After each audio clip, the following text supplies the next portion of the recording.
Hello and welcome to What's Going On, the only news show that cares. Aww.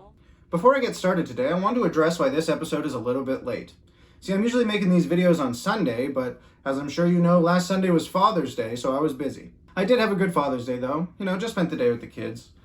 I don't get to see him much anymore. My daughter's off at college, and then my son, well, he's got his own kids to raise now, so. But anyways, I've wasted enough time talking about this. Let's get into the news stories for this week.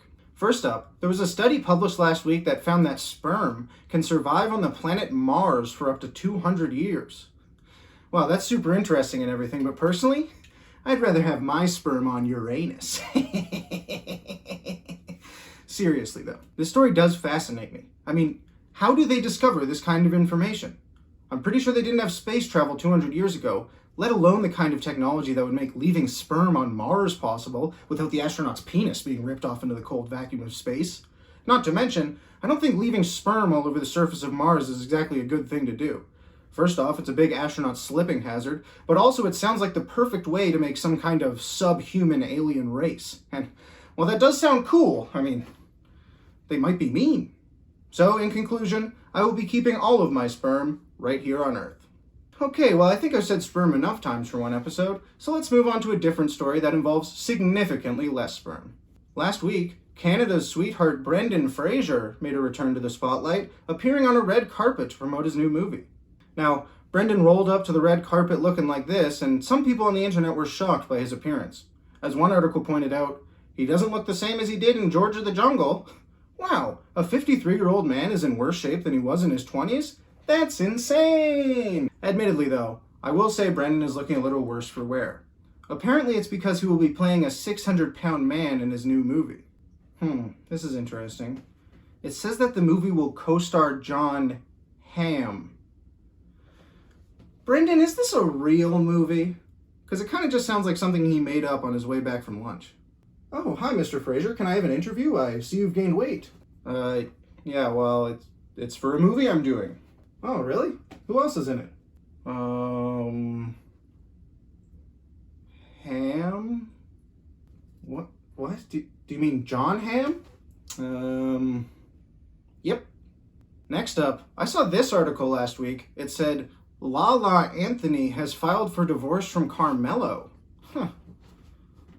Who the hell are those people? Post Malone was also in the news last week because he spent a whopping $1 million on dental work, having diamond fangs put in. While I personally find this kind of stupid, rapping vampires are saying it might just be the next big thing. Now for our next story, 2 different dead memes rose from the ashes last week, trying to cash in on their 15 microseconds of fame by selling you something. Remember this guy who drank cranberry juice on his longboard? Yeah. And remember this girl who put Gorilla Glue in her hair? Vaguely. Well, they're both back trying to sell you some very fitting products. The Gorilla Glue girl is of course selling hair care products, while the longboard guy, aka Dogface208, is selling an alcoholic cranberry drink. Now, if you ask me, this is stupid. What's next? Is Damn Daniel going to become an automobile salesman selling white vans? Are they going to make juice out of that grape they did surgery on? It's just ridiculous, man. I don't even want to talk about it anymore. It's getting me all riled up. I'm getting steamed. And now for our last story of the day, there's a food shortage going on in North Korea. Now, North Korea has had food problems for a long time, but now it's so severe that even Kim Jong-un has admitted it's a serious situation. North Korean scientists say the shortage is very confusing. Somehow it seems as though most of the food in the country is all being eaten by one man. They can't figure it out, but somehow one man is consuming so much food that the rest of the country is going hungry. In all seriousness, though, it is a bad situation over there. They've got no food, and it doesn't look like other countries are willing to help. But frankly, with North Korea's track record, I don't really blame them. I hope this teaches Kim Jong-un a lesson. If you're a big bully, no one's going to let you sit at their lunch table with them.